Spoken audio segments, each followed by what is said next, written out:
at Survivor Series in 2018, then I ended up getting my nose busted open in this invasion angle.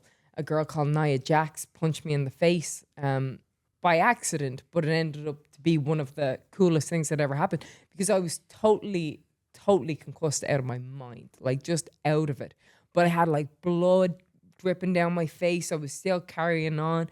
I ended up like up top and on top of the arena with my hands spread out, the crowd losing their mind, blood streaming down my face. And it ended up being like one of these, for lack of a better term, an iconic-ish photo in wrestling, which I had nothing to do with, wasn't even aware of what was happening.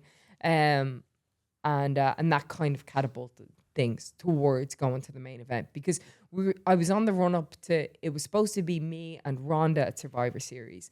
But when that match couldn't happen anymore because of the broken nose and the concussion, then well, what better place for it to happen than at WrestleMania? And by then people were already so invested and they wanted to see it. And it was the match that made sense. Wow. When we were prepping for this episode and this whole run up that you had, we were kind of talking a lot how, wrestling is both theater and athleticism, and it's that kind of nexus of the both. And what's so interesting is it's got improvisation in a way that theater might not have, and maybe athleticism comes across as differently. But the fact that you kind of got hit in the face and you're bleeding, and you can, in that moment, you're feeling very physical stuff, but you're also telling a story. So what's going on in your brain and your process to here's an opportunity to use this and have that kind of actually, this thing that happened that no one could control, actually find its way into the greater story of that you guys are telling. What's it like in that moment? And did you know you had something when that was happening, or did it just the next day you wake up and be like, oh my God, that happened? Can you walk us through that moment a little bit? Yeah, so it wasn't. So I wasn't very with it. So I wasn't aware of any. I wasn't going, oh, this is gonna be so cool. I was just like, I remember getting punched and going, oh, I'm concussed. As I collapsed, and then I was like, okay, let me. And then I don't really remember anything apart from at one stage going out to get a chair because I knew my spot was go out, get a chair, hit Ronda with it when she comes in. She was going to be coming out.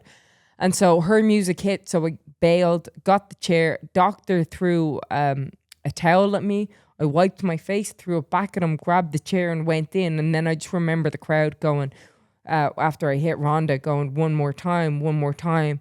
And also being very cognizant that I was not with it and was like, let me do this safely, lest she also be concussed. And then just knowing that my spot was to go back up the ramp.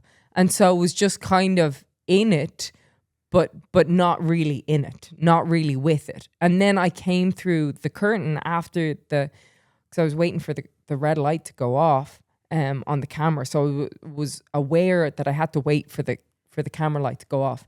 And then I walked through and then I was like, oh, where am I? Who are you? To the security guy.